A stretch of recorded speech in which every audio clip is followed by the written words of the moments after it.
നമ്മളെ പേപ്പർ മുള്ള് ചെടി വെച്ചതിന്റെ ശേഷം പുതിയ ബ്രാഞ്ചുകൾ വന്നിട്ട് അതിലിപ്പോ പൂവുണ്ടായിട്ടുണ്ട്. നിങ്ങള് നല്ല രീതിക്ക് തന്നെ പൂവുണ്ടായിട്ടുണ്ട്. പുതിയ ബ്രാഞ്ച് കുറെ പൊങ്ങി വരുന്നുണ്ട് കേട്ടാ. ചുറ്റുപുറം എന്താ പറയാ, ഇതാ. അപ്പൊ നമ്മൾ ഈ പേപ്പർ മുള്ള് ചെടീനെ ഒരു സീസണിലെ പൂവ് കഴിഞ്ഞാല് ആ കൊമ്പുകളൊക്കെ വെട്ടി കൊടുക്കണം. നമ്മൾ നാട്ടിൻപുറത്തൊക്കെ കാണുന്നൊക്കെ അതങ്ങനെ നീട്ടി വിടും.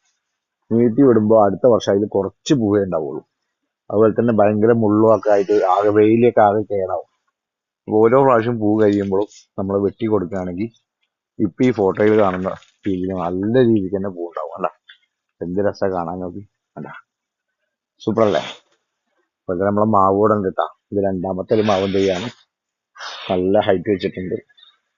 അടിപൊളിയായിട്ട് വരുന്നുണ്ട്. അപ്പൊ എങ്ങനെയുണ്ട് ഇത് പേപ്പർ മുള്ള്? ഇതൊന്ന് കമന്റ് ചെയ്താ അഭിപ്രായങ്ങള്. ഞങ്ങള് ഒരുപാട് ബ്രാഞ്ച് ഉണ്ടായിട്ടുണ്ട്.